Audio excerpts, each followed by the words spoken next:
Anyone else remember the Game Boy back in the 90s? What about that taco shell phone thing? Oh, what was it called? Oh, that's right. The Nokia Engage. What a terrible thing that was. I wonder why Microsoft never made a handheld. Wait, what's this?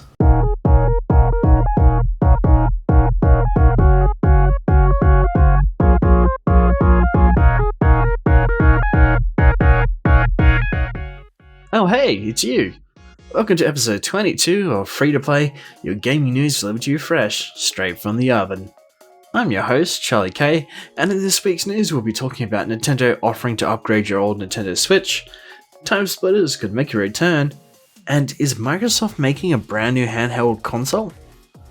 All this and more on this week's episode of Free to Play, but before we begin, if you are new here, why not consider hitting that subscribe button, and make sure you hit the bell icon so you don't miss a single episode.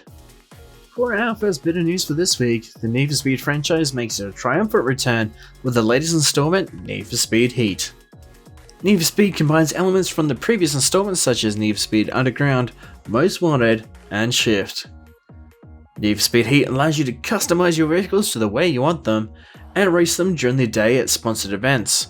But when it comes to the night, take to the streets to show the other racers who is the real king of the streets. Just don't get caught as the police are out in full force.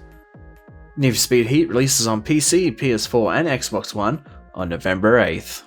For a bit of sad news, Fernando Milo, lead producer of the Dragon Age series, and Ben Irving, lead producer of Anthem, have both left EA. Milo had worked on the Dragon Age series for 12 years, including Dragon Age Origins and Dragon Age 2. He then later went to work on Mass Effect Andromeda. Ben Irving, on the other hand, previously worked on Star Wars The Old Republic, and is leaving to work with another gaming company after working at BioWare for a total of 8 years. Wish them both the very best in their next career move. Could the PS5 be on the horizon? In an email anonymously leaked from Sony, the PS5 is expected to be announced at a launch event on February 12, 2020. The email was codenamed the PlayStation Meeting 2020. Original, I know. But the meeting is also expected to announce new details for Ghost of Tsushima and The Last of Us 2, as brand new details on the PSVR 2. If this is indeed true, all will be revealed in just 6 months' time. Timesplitters could be making a return. THQ Nordic has hired the co-creator of Timesplitters, Steve Ellis, to work on a new entry to the franchise.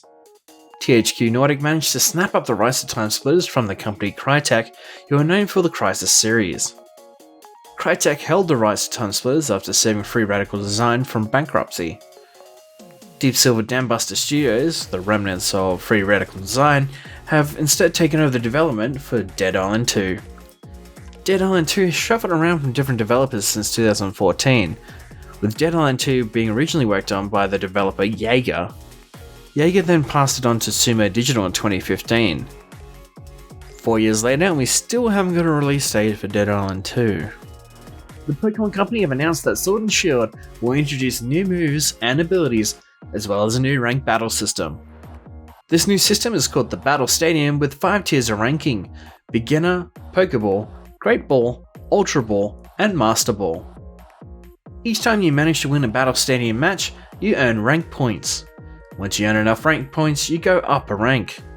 Alongside this new rank system, you can rent other players' teams, and official competitions will be held in-game, which may lead you to being able to participate in the World Championship. So you go on and be the best, like no one ever was. In other Nintendo-related news, Nintendo offering to upgrade your old Nintendo Switch to the newest version, which has a better battery life. If anyone purchases a Switch after July 12th, Nintendo will replace your console with a new one, providing that you pay the shipping costs. So far, there's been cases listed both in the UK and the US where Nintendo has honoured this offer. Unfortunately, no cases have been listed in Australia as of yet. Halo has lost its creative director. Tim Longo, previously worked on Halo 5 Guardians and was currently working on Halo Infinite, has left 343 Studios. But don't worry, Microsoft has mentioned that Halo Infinite is still on track to release next year. And now to the news you've been waiting for. Microsoft have filed a patent for a portable Xbox gaming system.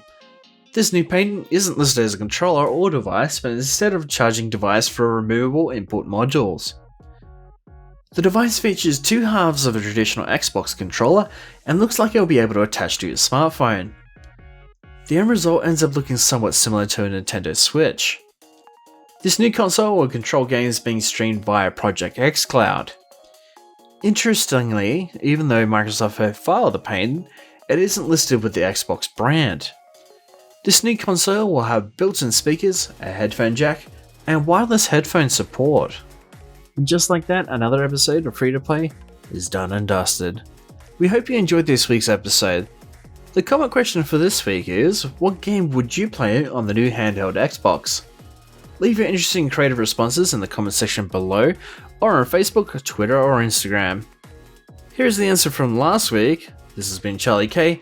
Gamers Unite! And we will see you on the next level.